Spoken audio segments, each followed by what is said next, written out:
Welcome to Startup Spokane, where hosts Steve Traben and Megan Halsey explore the excitement and momentum growing throughout Spokane's expanding startup community. Startup Spokane is a joint effort between Greater Spokane Incorporated's Startup Spokane, our friends at Well Dressed Walrus, and Spokane Talks Online. Now, here are your hosts, Steve and Megan.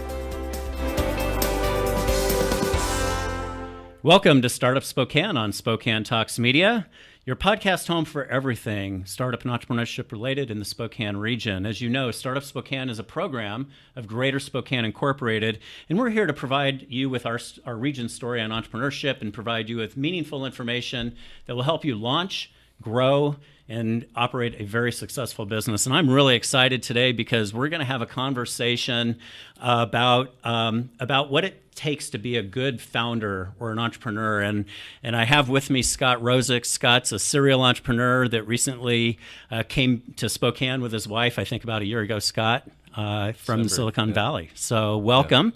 Yeah. And maybe just give our listeners a little background and history on you. Sure. Thanks, Steve. So I started a business right out of college. I relocated to the Bay Area, built a business for about 10 years in San Francisco. I had absolutely no experience, and so this was my literally introduction to the software industry, was being a founder and CEO.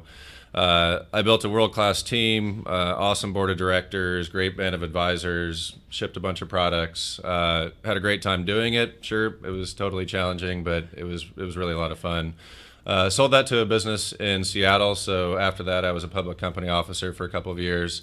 And, since then, I've done kind of multiple founder CEO roles. I've also been in support roles as chief marketing officer, helping other businesses and other founders get their businesses not only launched, but built over multiple years. And I'm really excited to be here in Spokane. It's a great market, and I think Spokane's really at this ideal juncture time for launching and building great entrepreneurial ventures here. Yeah, that's great. And, we're really fortunate to have you and talent like you that you bring here, having gone through an entire life cycle, from idea to launch to exit, and I'm sure that you learned a lot along the way. You're the perfect person to join us in this conversation today, which I really want to focus on what we call founder development. But I want to give some context. We often refer to this notion of the founder's dilemma or the founder's challenge. And this is this idea or notion that you have an individual that has a great idea, they have tremendous passion, they might have the technology acumen or tech acumen to pull it off, and don't have any of the business skills to make that happen, or vice versa. And we see that all the time in the work that we do. And I should mention, Scott's an entrepreneur in residence with us at Startup Spokane, and he mentors and advises many new founders and entrepreneurs. So I mean, you're very qualified to be in this topic. So your sense of this founder's challenge, I mean, it's real, right? It exists. Yeah, it does. And it has been interesting doing the entrepreneur in residence work because it's different when you're helping an executive and you're building a business with them versus building your own business versus seeing, a number of kind of entrepreneurs who some are first time, some are going through for maybe their second or third time. There's definitely, we all have our blind spots. I've tended to be a pretty geeky CEO from the beginning of time. I've, coded, I get pretty deep in the weeds on, actually building automations and marketing programs. So I've done everything from managed really large teams to doing one-man armies. So, and really within this program, I've seen people who have extremely strong technical skills and also some really strong business entrepreneurs. But the key is finding what you don't have and then going out and getting people who are way better at each one of those. Yeah. So I'm trying to hire coders that are 10x what I am, because that's how I'm going to build a great business and get out of something that in the beginning I might be great at definitional work, but then it's time to bring in somebody who's really strong and solid. And I think, the team building and the individual work that you do. One other thing I'll comment on is that I find some people are more willing to learn the hard stuff than the others. So I really encourage people to learn GitHub, to learn how to do commits, to learn how to manage projects, and not expect that they're going to hire all those skills. But that's unique, and I don't know that everyone needs to do that. Yeah, so to me, a big part of this whole founder development is really their willingness and ability to be coached and to listen and to listen to the advice and the counsel that are going to come from a lot of different areas, right? They might come from you as an entrepreneur in residence. They might come from a subject matter expert, a lawyer, a marketer, right? An accountant.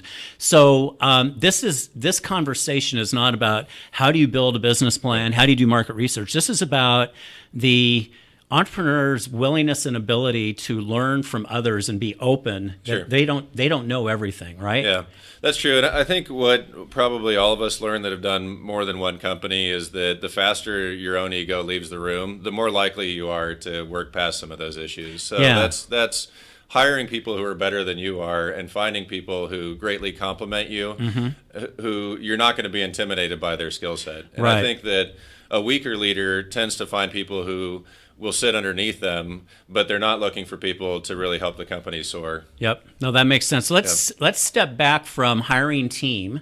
Because when someone has an idea and they are bootstrapping and don't have money, they may not be at a point where they're ready for team. But they're certainly, you kind of get back to, okay, I understand the tech side, but I don't really know anything else. So let's take it back before team, the team that you're hiring, the people that you're surrounding yourself as an entrepreneur. I mean, let's talk about that, because I mean, you do this every day, right? The coaching and all that piece. So I, as a first-time founder CEO, I did surround myself with what I called a band of advisors and a formal board. I heavily compensated them with stock in that I wanted these people to be more than pictures on my slide deck.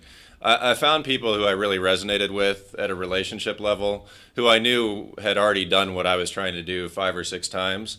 The other key point I think sometimes entrepreneurs forget, and I try to remind them during the Entrepreneur in Residence, is, look, it's just my input. The entrepreneur is living in this every single day. So you need to, kind of balance that out, and it's the fine line between being a great leader and knowing which direction it leads to the top of the mountain, but then also having your team surrounding you who can provide you with that really great input. No, that's good. What are some of the attributes that you are looking for when you're working with an entrepreneur that basically validates for you that, hey, this person's open enough and willing to listen to what I have to say, or being willing to pivot, right? Not putting their ego first. That's right. The first thing I do is just get to know them, get to know their business. I put out a lot of breadcrumbs in those early conversations just to see where they're going to the direction that they're going to head in. I calibrate as we go through the process week over week, and what I try to do is strike pretty early on what I think are the real meaty issues, the ones that typically people don't actually want to get into, right? So examples. I call this, leaning into the sharp stick. So let's say you have a formation issue and you think, gee, I've surrounded myself with a handful of co-founders, and then you find out some of those co-founders, really weren't the right people. They didn't have the skill set, or you're in school or you're out of school, and you think, geez, I just need people, right, to surround me because it's going to be hard what I'm doing. So an example of that would be, cleaning that up and making sure that you have your actual team with signed offer letters, and everybody who's made a commitment that's either full-time or part-time is doing the work that they need to be doing. And fixing those either personnel problems, fixing any kind of early business model problems or product problems that you have. So instead of kind of going into an investor pitch thinking, how do I make this thing glossy and perfect so that the investor invests, it's how do I build a great business? And building a great business is going to get you to that outcome of getting the funding that you need, getting the customers that you require. And those are another key group to listen to. And it's so easy to do a Google search, and many of them, and think you figured out your business. But nothing beats going to sit in front of the customers that you're selling to who will listen to you. Pre-product, pre-idea even, to really understand deeply what it is that you need to solve.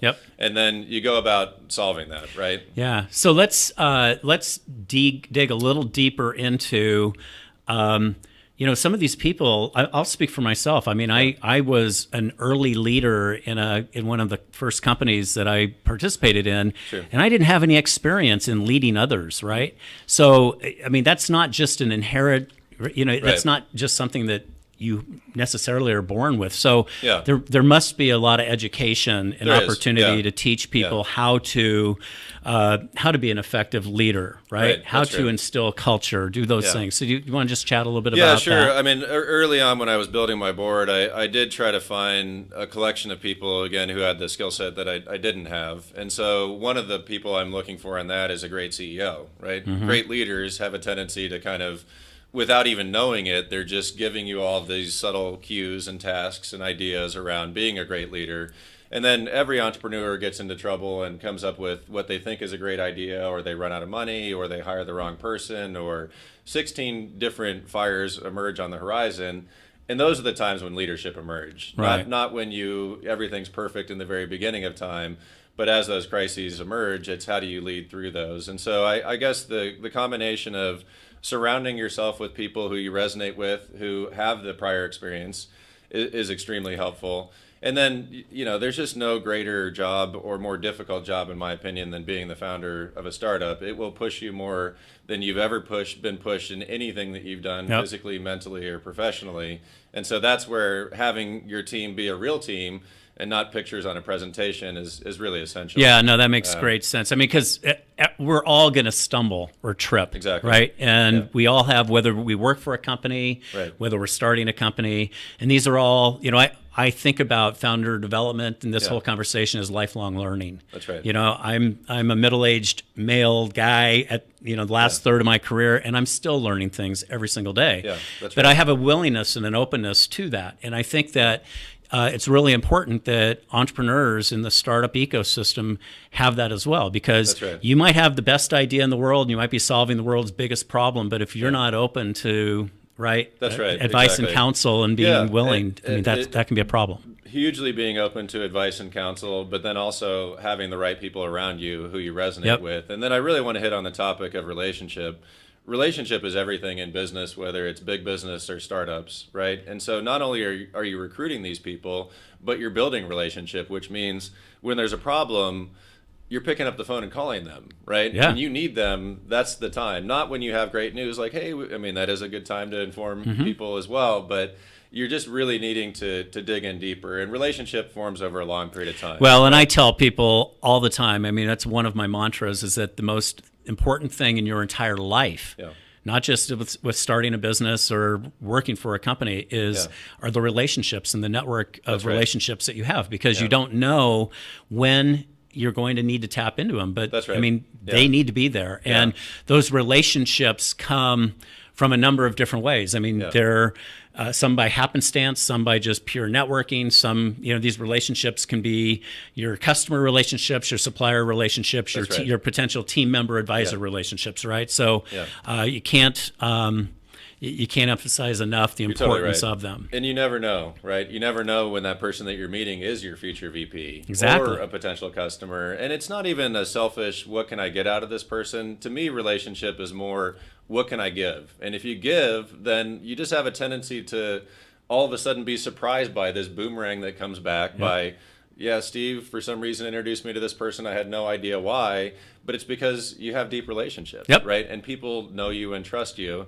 And there's just, it's incredibly valuable, right? Even if there's never an economic relationship between us, how can I help you? And Right. that base level thinking is absolutely critical for the entrepreneur.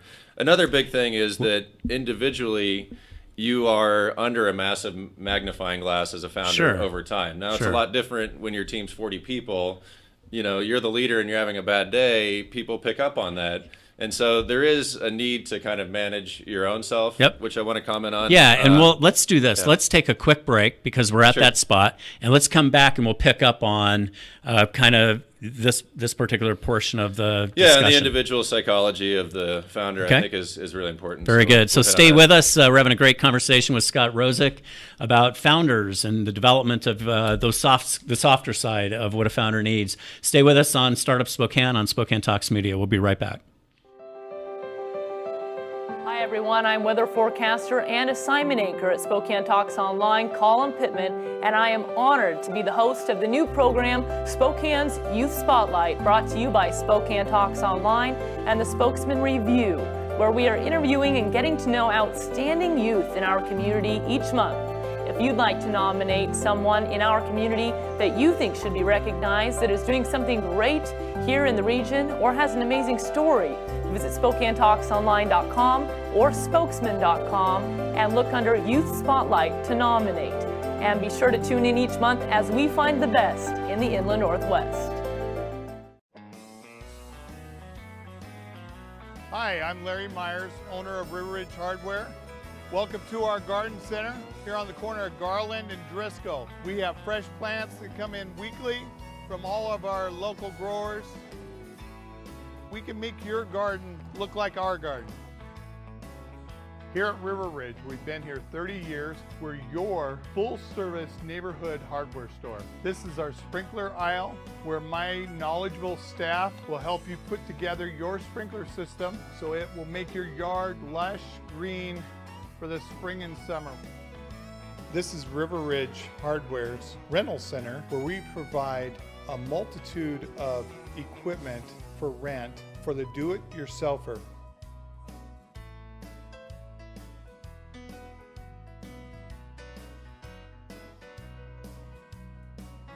Next time you're working on your home or yard this spring and summer, stop by, say hi, and we'll help you get the project done. See you tomorrow night, and thanks again for taking care of the painting. I got this. Bye.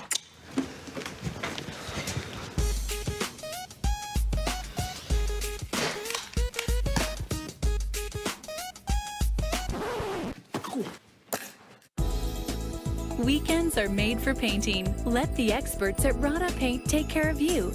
Hi. This looks amazing. Rada Paint, over 80 years of quality, tradition, and trust. Find it in every can. Welcome back to Startup Spokane on Spokane Talks Media. We're having a great conversation with serial entrepreneur and good friend Scott Rozic about what it takes to be a founder, not beyond your business idea, right? I mean, the skills and whatnot. And as we went to break, we were starting to get into kind of the individual, some of the individual attributes around the entrepreneur themselves. I mean, this is hard work to be an entrepreneur, right? I mean, it's not an 8-to-5 job. Let's talk about it. Yeah, it is. It's a big job, and many of us will have another job or other sources of compensation while they're trying to get their business off the ground. Yeah. So the only thought I have there is just, really take care of yourself in this process too. Like getting enough sleep means that your cognition works as it should. Yep. We do probably need to put in my opinion, startup early days looks like, 75 to 80 hours. And that's just been me. I early in my existence did more like the 100-hour weeks, and that's great, but you crash and burn. So what I've found from my particular formula is if I'm exercising every day and I'm eating well, then I can do my job. But when I get into these positions where I think I'm being a hero by working, 16 days in a row, and I walk in the office and I'm in a bad mood and I didn't remember something, that's not doing anything for my team or myself. Exactly. And I want to hit on that point again of this is probably the hardest job that you'll ever have, because as you pointed out, you have to learn so much when you're on the job while you're doing the things that you know how to do really well, and then you're recruiting the people that you don't have. And you're learning all these other aspects of the business that you may not have a clue how to do marketing, how to do sales, how to do financial, and all of those kinds of things. And, I want to just add in, a lot of people at this point when they're launching, they're bootstrapping. And so they might have a full-time job to help pay for, the bills. Yeah. So they really do have to burn the midnight oil, right? They do, and that it's a struggle to balance. Yeah. And I think you make a great point about, you do have to take care of yourself. And I find, the time when you exercise is also a great time to organize your thoughts and solve a lot of things in that regard. So you definitely have to wear a superhero cape, and that's back to maintain your relationships. That includes your spouse, significant other, friends. Humility serves you really well with your advisors and board members, because positioning positivity when there's actual issues is a draining energetic. Yeah. Just if I'm walking and I'm not revealing what's actually happening, then that also takes energy away from your goal. And I want to kind of align this with leadership because, I've learned this notion you can either pull or you can push.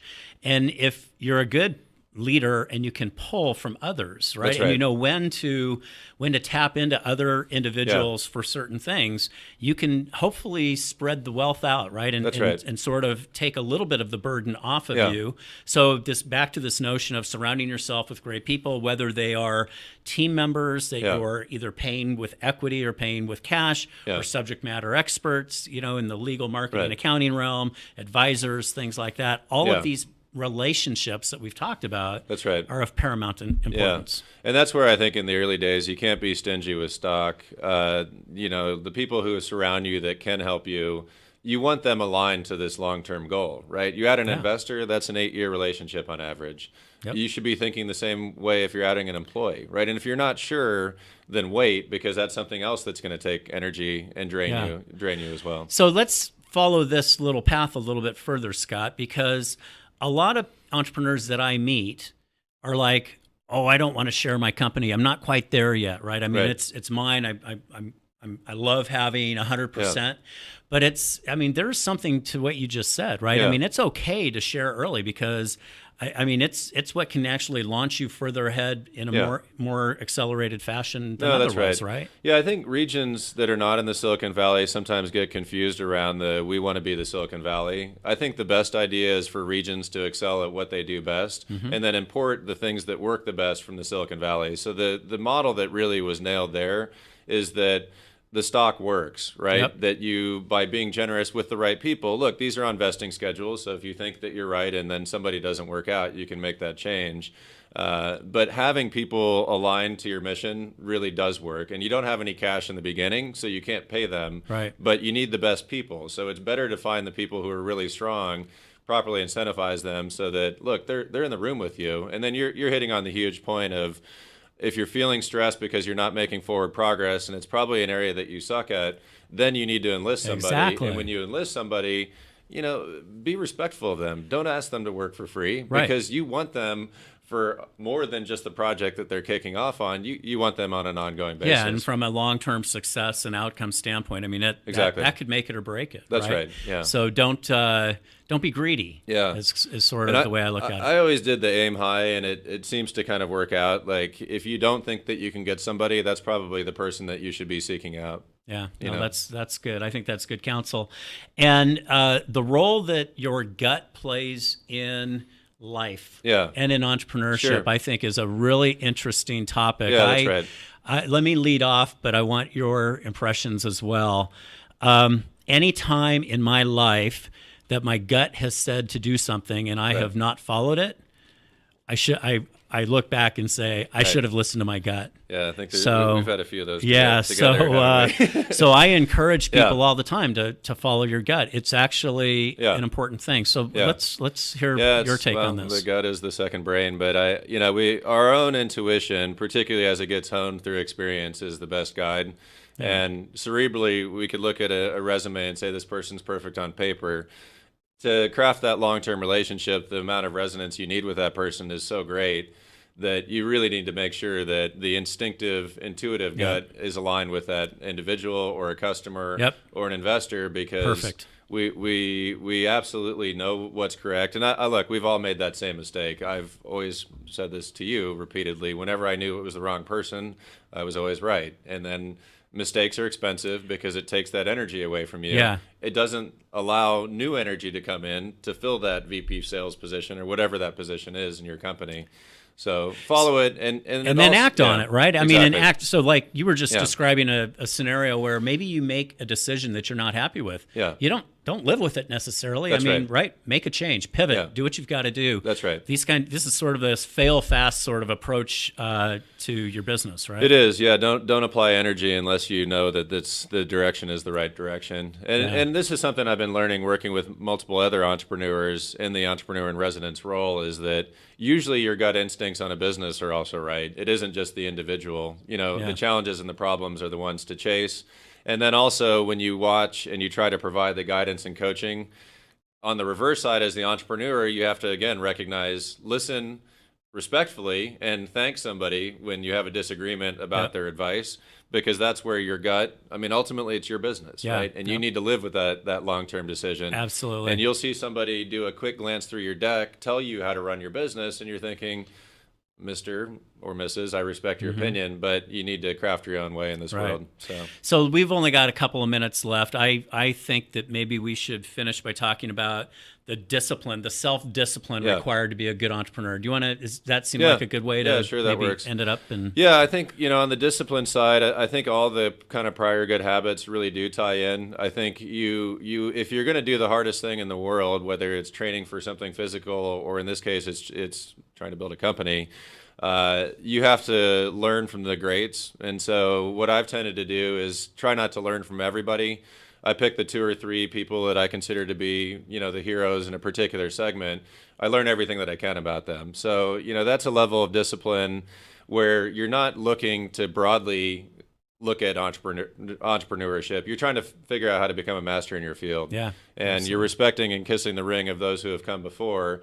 But it's absolutely essential that you do so. Yeah, and I would just say, along with discipline, for me, comes a lot of the ability to be well organized. That's right. I mean, you're going to be, as an entrepreneur, you're going to be dealing with a bunch of incomings across a lot of different areas, whether it's investment or customers or product, and where you are in the development life cycle. Being highly organized and able to deal with it, kind of being able to multitask, I think, is a really important skill in all this as well. You're right, and you really have to show up, right? If you have a meeting, put all your energy into that meeting. Don't pull your phone out. Respect no matter who that person is sitting across the table. If you're going to actually schedule a time with them, then focus on what's happening there. Schedule shorter meetings, if you need to. I like to do, a 25-minute meeting. And then that allows me to then go focus on something that's code related or something that I can actually do well, instead of trying to have this meeting while I'm doing 6 other things. But discipline's everything, and that ties into not only the habits, but also how you run your business, right? I really encourage entrepreneurs who, I'm not a finance person. It's like, you better become one, because you've got to master cash flow. Even if you farm out the development of a financial model, you have to own it, right? Exactly. Every single line on the expense, every single assumption that goes into that revenue model is on you. Right. It isn't on the financial advisor, although they could help in the mechanics. Same thing with product, same thing with customers. It's like you have to do, in order to span multiple functional areas, you need to be a master of discipline in every regard. And this is where you can tap into others' expertise as well. And Scott, I mean, this is a fantastic conversation. We've covered a lot of ground, and we could probably spend hours talking more about this. I think for those of you that are interested in more assistance in your idea, taking it to launch or growth, we'd like to encourage you to visit startupspokane.com, where we can offer you a tremendous amount of service and assistance to help you be a strong entrepreneur for your future or current business. It's about all the time we have today. I want to thank Scott Rozic again for joining us on this great conversation. Come back and join us for future pod and broadcasts where we highlight the entrepreneurial ecosystem of the Spokane region. Thanks again for joining us today on Startup Spokane on Spokane Talks Media. Thanks, Dave. Startup Spokane is produced in Spokane, Washington by SpokaneTalksOnline.com, which is a joint effort between GSI's Startup Spokane, Well Dressed Walrus, and Spokane Talks Online. Ask a question, recommend a guest, and hear this program again online anytime at SpokaneTalksOnline.com. We wish you a great and profitable day.